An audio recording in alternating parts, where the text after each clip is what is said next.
طالبانو خوش قسمت تاسو له الله تعالی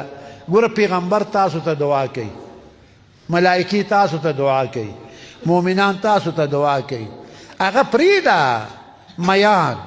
کبان تاسو ته دعا کوي میږي پزما کی تاسو ته دعا کوي په هوا کې مرغۍ تاسو ته دعا کوي نو موږ تاسو بس کو موږ به علم کې کوشش کوو بس چې الله تعالی رالا علم با عمل راکی الله تعالی دې زموږ اساس استقامت نصیب کی او طالبانو تاسو ټول کلیتاب مارغان پیسې نه لري نور دغه شان اریان محبت در کې ډیر دی نو ما دي طالبانو لا زه عام یو شی ورکوم ځواب سره عام شی ته کوي شوم سره مې ډیر بد شي ځکه حدیث کې راځي شوم د الله دشمنی د خلقوم دشمنی دوزخ ته نږدې شوم مې بد شي نو موږ سخیان یو خدا د خلک موږ پیژنې نه کوي دی وای شومان دي موږ شومان نه یو خدای مخار کا موږ دوره سخیان یو موږ خو د علم لنګري ورکو پوه شي او ورسره د ډوډۍ لنګري هم ورکو خانه خدای نه پوهېږي دی وایي دی شومان نو طالبانو ما کې شمواله نشته دی هر عالم کې شمواله نه ښه نو تاسو ته یو خبره کوم بیا به په کار راځي اوس خو تاسو هم د کرکڼې سر کونه نه پیژنئ خو وروسته به په کار راځي چې کله پیسو ته حاجت که نه انساني ضرورت راشي ماښام د لمونځ نه پس یو د پاسه سل ځله الله صمد وایي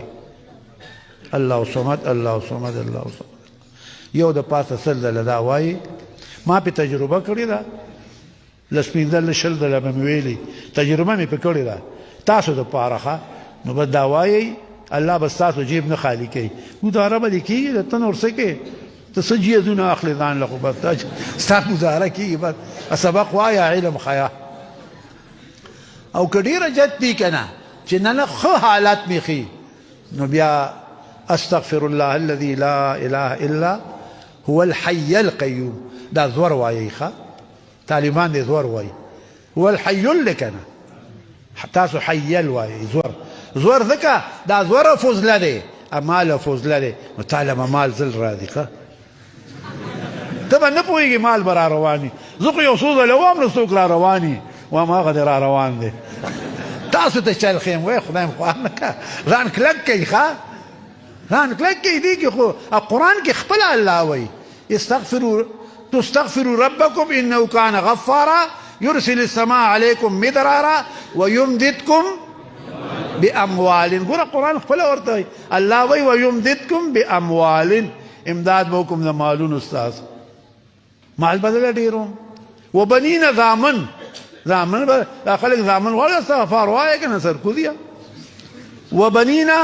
ویجعل لکم جنات ستاسو باغونه آفت به نه راځي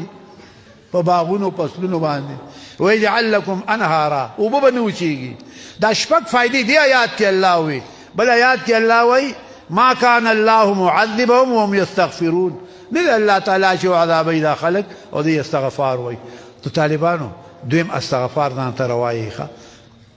زه خو دغه وایم نو تاسو ته مې اجازت دی وایي ډېر عجیبه دغه دي پکې په خپله به پوه شي ښه